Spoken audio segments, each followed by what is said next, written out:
Oi, gente. Vamos para a nossa segunda aula, então, de gramática. A gente vai falar sobre funções da linguagem. Eu acho que essa aula vai ser mais curta do que a da semana passada. E a gente vai focar um pouquinho no ato de comunicação. As pessoas, elas escrevem, falam, por diferentes motivos. E por razão disso, a gente sempre precisa saber o interlocutor, né? Então, para quem que a gente vai falar é diferente. É igual quando a gente fazer a redação, que a gente sempre procura quem é o nosso leitor, né? É um leitor universal, é um leitor especializado, meio até um pouco da redação Unicamp, que sempre faz a gente pensar muito no tipo de quem está recebendo a nossa mensagem, né? Já estou dando todos os spoilers da aula de hoje, porque a gente vai desdobrar termo por termo, né? O que significa e para que ele serve. Bom, vamos começar então. Aqui, então, a gente vai começar a debruçar um pouquinho nas nomenclaturas, para que serve, como que funciona. Então, eu trouxe 6 elementos básicos do ato da comunicação. Vamos falar de 3 cada vez, né? E a gente tem que sempre lembrar, né, que o ato básico da comunicação é sempre ser compreendido. Então, se alguma coisa falha no meio do caminho, provavelmente entupiu, né? Não deu muito certo algum desses elementos. Alguma dessas coisas ficaram mal encaixadas. Bom, a gente vai ter então primeiro um emissor, que ele pode ser chamado de locutor, remetente, etc. E ele vai ser o responsável por enviar essa mensagem, né? Então ele pode ser um grupo de pessoas, pode ser uma pessoa só, às vezes pode ser um animal, né? Não precisa ser um ser humano, se a gente pensa às vezes em tirinhas, em personagens de desenho, né? Então não precisa nem muito ficar preso em questões humanoides. Assim. Então é o que a gente tem que colocar em mente, que o emissor é a pessoa que está produzindo a mensagem, seja um texto escrito, seja uma fala, seja uma imagem, né? Então é quem está produzindo realmente essa mensagem. E a mensagem, então, ela vai ser essa combinação de signos linguísticos enviados ao receptor. E essa mensagem, ela pode ser puramente visual, só uma imagem, assim, que quer dizer alguma coisa. Pode ter uma mistura dos dois, de textos verbais e não verbais. Pode ser oral, né? A gente pode só receber uma mensagem sonora. Verbal também, né? Textos e tudo mais. E o receptor, então, ele é o destinatário, ele é o locatário. É para quem a mensagem é dirigida, né? Para quem o emissor quer que essa mensagem chegue.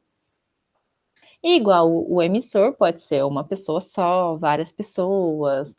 É para quem vai chegar a mensagem. Agora, os nossos 3 últimos elementos, a gente vai ter. E todos esses 3 últimos aqui, eles estão muito ligados à mensagem. A gente vai ter, então, o canal, que ele vai ser o meio físico pelo qual a mensagem é transmitida. E quando eu falo meio físico, eu estou me referindo até literalmente um pouco, sabe? Quando a gente pensa numa conversa do dia a dia, a gente tem o nosso meio físico, o nosso canal, que é o nosso corpo, as nossas cordas vocais, o ar que entra nos nossos pulmões e volta e faz o som,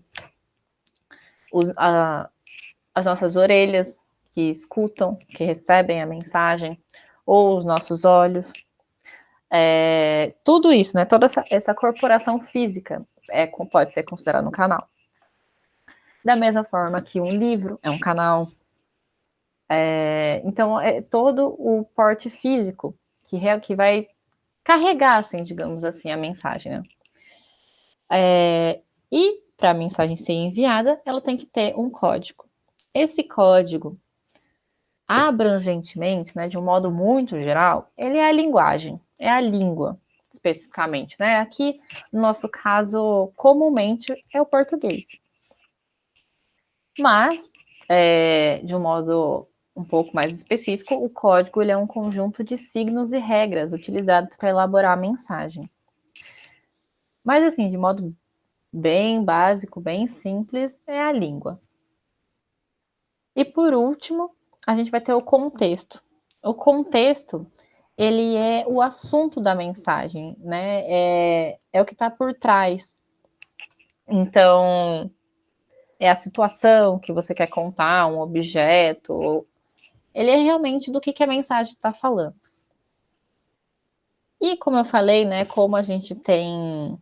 Cada um tem um motivo específico no ato de fala, no ato de comunicação, a gente vai ter funções específicas, um pouco mais predominantes de cada um, né? Se a gente enfoca no canal, né, o meio físico, a gente vai ter um tipo de função comunicativa um pouco diferente se eu focar no emissor, né? No caso, quem está mandando a mensagem, se eu focar mais em quem está recebendo. Cada isso vai ter uma nomenclatura, porque vai ter um objetivo diferente, né? Então, a gente vai começar pela função referencial, que ela pode ser chamada também de denotativa, e ela vai procurar enfatizar o contexto, ou seja, é o referente, é o assunto da sua mensagem, né? O que você quer que ela se destaque no seu ato comunicativo.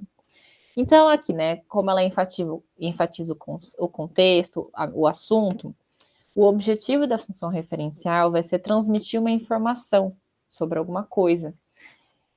Então, ele vai ser um texto muito informativo. Né? Como é um texto informativo, ele vai ser muito predominante em textos jornalísticos, científicos, geralmente tem uma característica de terceira pessoa, são textos mais objetivos e impessoais, né? Coisas bem características do tom científico, por exemplo. E aqui, como exemplo, eu trouxe um print de uma manchete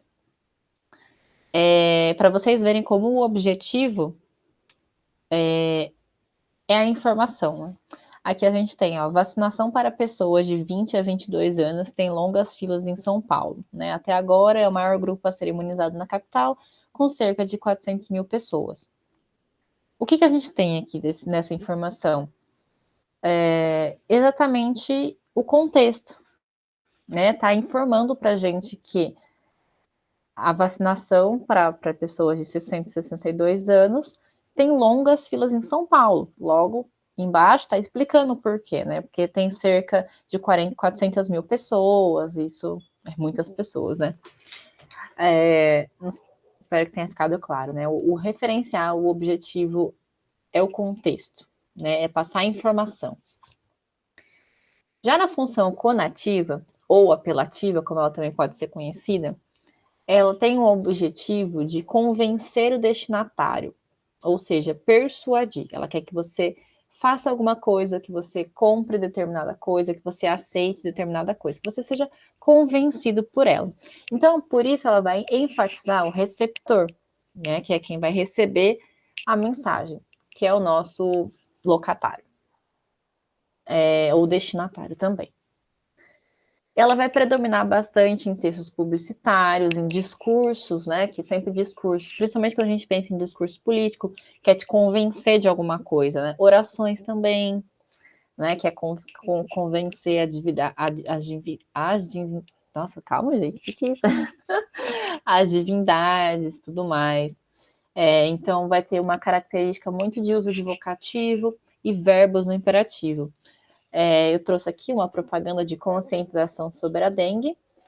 E aqui, ó, conscientização, uma propaganda de conscientização. Ela quer que você seja persuadido a entender a importância do combate à dengue, por exemplo. Então, aqui tem uma mistura de texto verbal e não verbal. No texto verbal, a gente tem escrito: você sabe onde mora o perigo, acabe com ele. Tá vendo aqui como vocês conseguem ver os verbos do imperativo? Você sabe onde mora o perigo, acabe com ele. E na linguagem não verbal, a gente tem garrafas plásticos, né? Tudo que pode juntar água e junto com a localização do mosquito da dengue. Então, o objetivo é tome cuidado com a dengue, né? Não deixe acumular água e tudo mais. Quer te persuadir sobre isso. Outra função, então, que a gente pode ter é a função emotiva ou expressiva.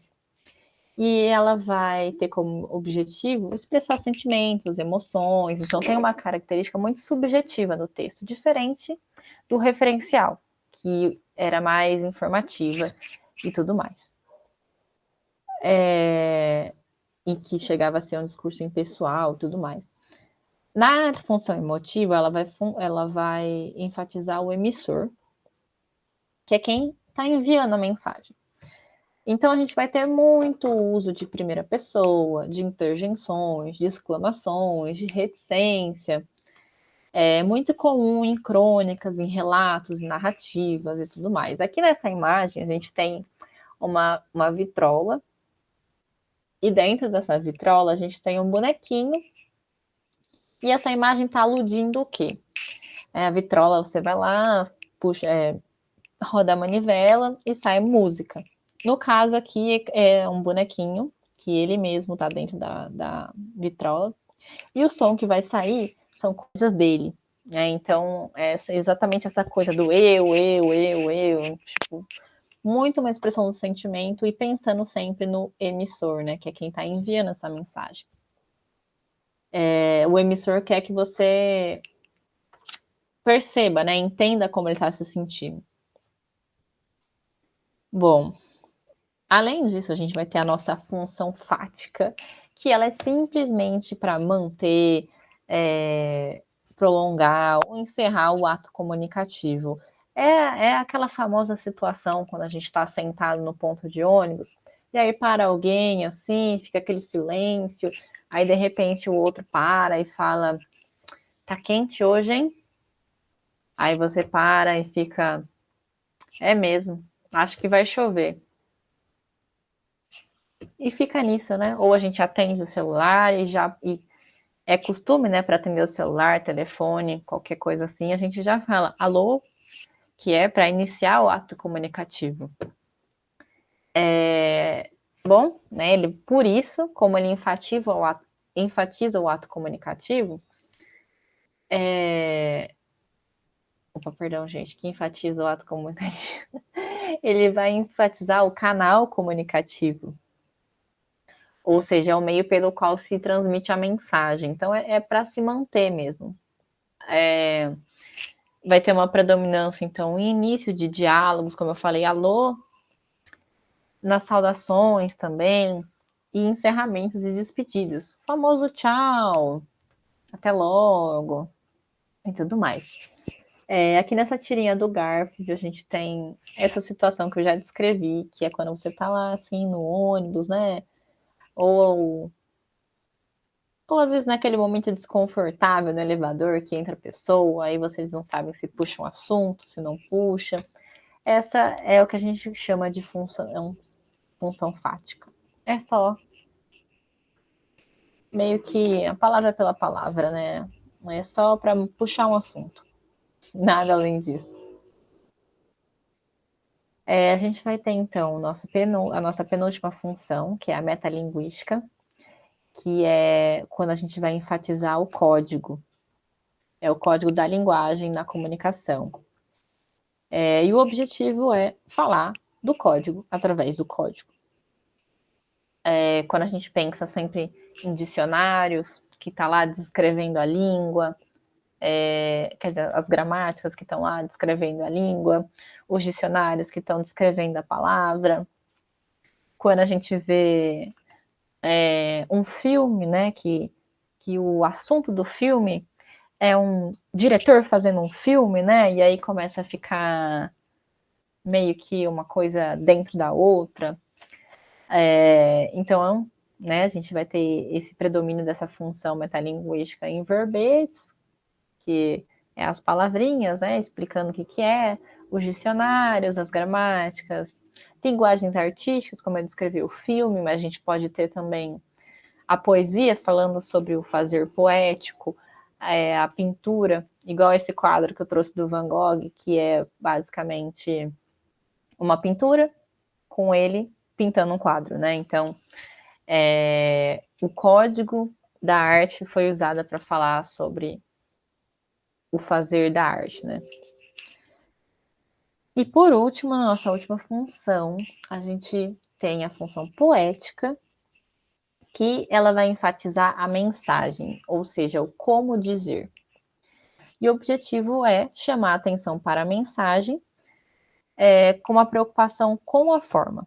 Então, ela vai predominar muito em textos literários, com o uso de imagens e recursos sonoros, ritmos e rima, principalmente, mas ela não vai, não, apesar, né, do nome função poética, ela não é exclusiva só da poesia. Eu trouxe um exemplo aqui de uma poesia concreta, que é muito famosa, com certeza eu acho que vocês já viram, é o Beba Coca-Cola. Você percebe que tem uma construção que vai formando várias palavras, né? A gente tem a primeira linha que é beba Coca-Cola, aí a segunda é babe cola, aí depois é beba coca, babe cola caco, caco cola cloaca. A primeira mensagem que a gente tem é bem simples, né? Beba Coca-Cola. Podia ser o seu amigo falando, e aí, beba Coca-Cola.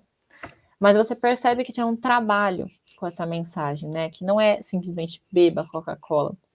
O poeta, ele vai transformando esse beba Coca-Cola em babe cola, beba coca, babe cola, caco, cola, cloaca. Tem uma sonoridade que esse beba Coca-Cola vai se transformando. E aí, no final, a mensagem é simplesmente anti-imperialista, anticapitalista, né? Assim, beba Coca-Cola, tranquilo, né? Beba Coca-Cola pra você ver. Não tô nem falando em questões de saúde, mas é isso. A gente vai ficar por aqui hoje. Eu acho que eu fiz uma aula bem curtinha para vocês. Também, domingo é Dia das Mães, né? Assim, vamos dar uma descansada nessa sexta à noite. E a gente se vê na próxima. Eu vou elaborar também uma listinha de exercícios que eu vou deixar no Classroom para vocês sobre esse assunto e sobre o assunto da semana passada. Aí na próxima semana a gente vai trabalhar um pouco mais sobre figuras de linguagem, né? Então a gente vai ver um pouco sobre essas questões que é muito importante na hora de interpretação de texto, análise de tirinhas e tudo mais. É isso, gente. Muito obrigada. Espero que esteja tudo bem com vocês. E qualquer coisa, mandem mensagem lá no grupo do Zap. Quando eu abrir as atividades no Classroom também. Então, fiquem à vontade. Qualquer coisa podem me chamar.